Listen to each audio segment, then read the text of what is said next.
이렇게 두 번씩 밀어야 되는 거, 이거 좀 단점이죠. 다시 앞으로 가려면 또 두 번 당겨야 돼. 하나 둘. 하하, 이거 왜 이렇게 만들었을까. 이 차는 KG 모빌리티의 토레스 하이브리드예요. 옛날 쌍용 자동차죠. 지난번 시승 행사에서 타보니까 굉장히 인상적이었거든요. 그래서 저희가 시승차를 따로 섭외해서 이렇게 타게 됐습니다. 단점들은 이따 후반부에 좀 전해드릴 테고요. 일단 잘 만든 파워트레인 먼저 한번 보시죠.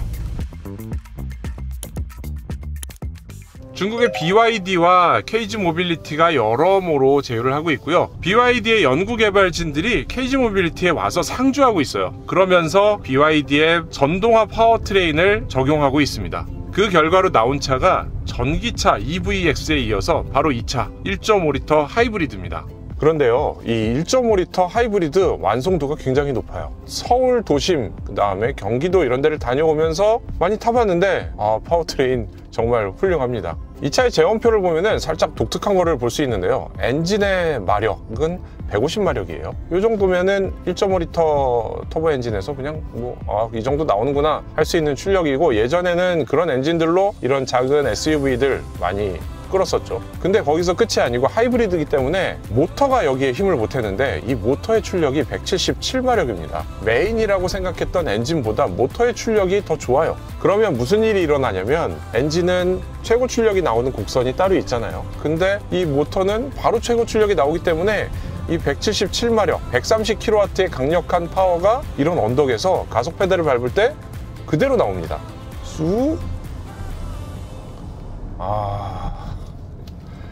이 급에 맞지 않게 너무 잘 달려 라는 생각이 들 정도로 시원시원한 출력을 보여줍니다. 우리가 이 동급에서 가장 많이 볼 수 있는 차 하이브리드 중에 고르라면 아마 투싼이나 스포티지를 말씀을 하실 겁니다. 근데 이 차에 들어간 하이브리드 모터의 출력이 47.7kW예요. 그러니까 르노 그랑콜레오스의 절반 정도 되는 출력이고요. 이 차 토레스 하이브리드랑 비교하면은 3분의 1보다는 조금 높은 그런 수치의 모터 출력을 갖고 있는 겁니다. 그래서 다시 말씀드리지만 이렇게 시원시원하게 나가죠. 쭉. 방금 휠스핀 나는 거 들었어요? 그리고 지금 속도 70km 넘어가고 있는데 EV가 들어와 있죠? 엔진은 멈춰 있습니다. 이렇게 60-70km 달리면서도 가속을 하는데 엔진이 안 켜지고 그냥 모터의 힘으로 가속을 해줘요. 이게 133kW의 모터의 장점 아닐까. 자, 이렇게 하이브리드 파워트레인을 적용하면은 그 다음에 무슨 고민이 생기느냐. 하이브리드면은 엔진이 꺼질 거 아니에요? 차가 조용해집니다. 엔진이 꺼진 조용한 차에서 더 소리에 집중하게 돼요. 그래서 작은 소리가 나도 엔진이 돌고 있을 때보다 더 크게 받아들이는 경향이 있죠. 이 차도 꽤 잘 만든 것 같아요. 특히 하부에서 올라오는 소음 같은 거 잘 마감을 했고요. 소리가 별로 안 올라와요. 그 덕에 파워트레인이 더 부드러운 것 같기도 하고 편한 것 같은 그런 느낌을 주기도 하죠. 근데 또 다른 거는 고속으로 달리기 시작하면은 확실히 이 차체 모양, 토레스가 추구했던 그 전통의 SUV 스타일에서 한계가 드러나기도 합니다. A필로 바짝 서 있죠. 밖에 외부에 뭔가 부착물들이 많이 있어요. 그런 걸 붙이다 보니까 공기 저항이 일어나고 매끄럽지 않은 이런 공기의 흐름 때문에 나오는 소음들은 어쩔 수 없이 있어요. 하이브리드를 사시는 분들 아마 가장 많이 기대하는 게 정숙성 이런 것도 있겠지만 확실히 연비잖아요. 연비가 좋아요. 며칠 동안 장거리도 다녀보고 327km 정도 지금까지 주행을 했는데 평균 속도 28km였고요 12시간 4분 정도 탔습니다. 평균 연비가 18.7km, 리터당 18.7이에요 어마어마하죠. 그리고 또 하나 재밌는 거, 이 차에 제가 알기로는 50L짜리 연료통이 들어가니까 그렇게 큰 게 들어가는 게 아니에요. 근데 327.7km를 주행을 했는데 아직 338km를 더 달릴 수가 있어요. 둘을 합치면은 산술적으로는 670km 정도를 주행할 수 있다는 건데, 서울에서 부산을 갔다가 한참 돌아올 수 있는 그 정도의 연료 효율이죠. 일부 커뮤니티에서는 이 차의 연비가 좀 뻥이 있다 이런 얘기들도 있기는 한데, 저희가 지금 계속 반납할 때까지 열심히 타보겠지만 일단 지금 계기판 트리 컴퓨터 상태로 나타나는 연비는 굉장히 훌륭하다라고 보입니다.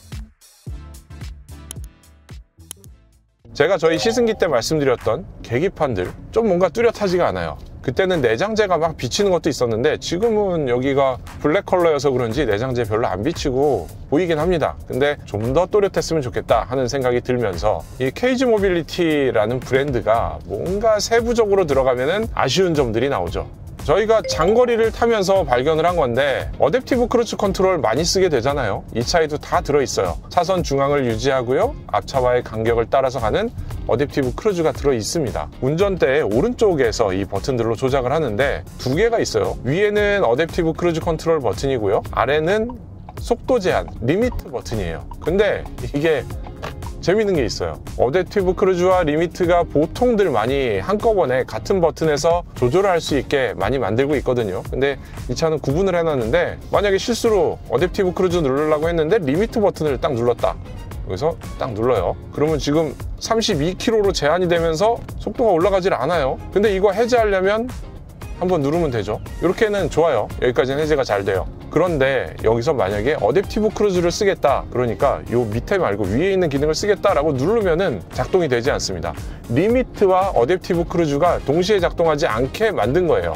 이건 당연한 거죠. 근데 리미트를 이렇게 해서 걸쳐 있는 상태이기 때문에 안 돼요, 이게 눌러도. 그러면 이거 어떻게 해야 되느냐, 리미트 버튼을 꾹 누르고 있으면은 아이콘이 사라지면서 다시 기본 상태로 돌아가요. 그 다음 여기서 어댑티브 크루즈 버튼을 눌러야 어댑티브 크루즈가 활성화가 됩니다.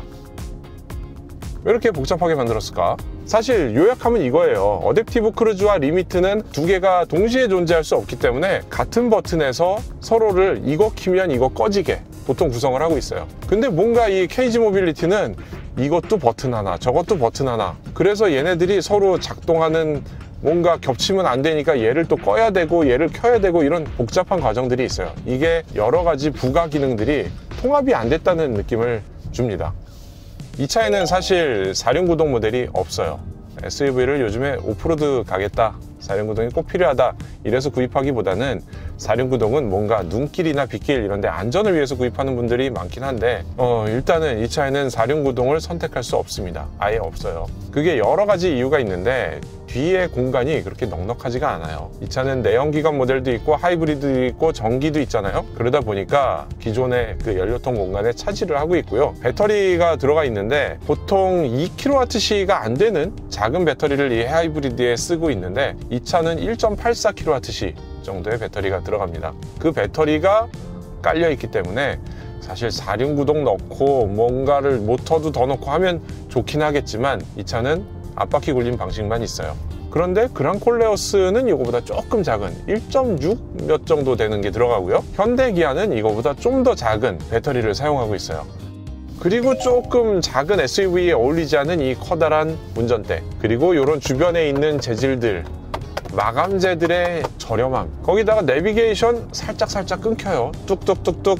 이건 뭔가 좀 오래 쓴 스마트폰에서 나타나는 증상 같은 느낌, 이런 것도 있고요. 카플레이 같은 거 무선으로 연결이 안 됩니다. 좀 아쉽죠.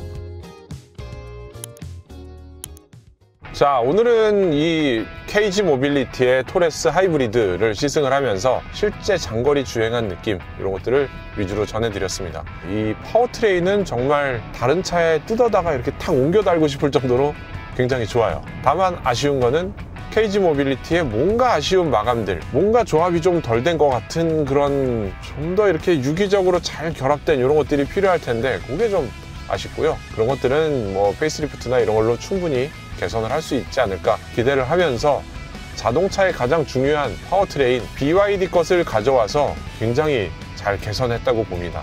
장점이 확실한데 단점도 확실한 차, 케이지 모빌리티의 토레스 하이브리드였습니다.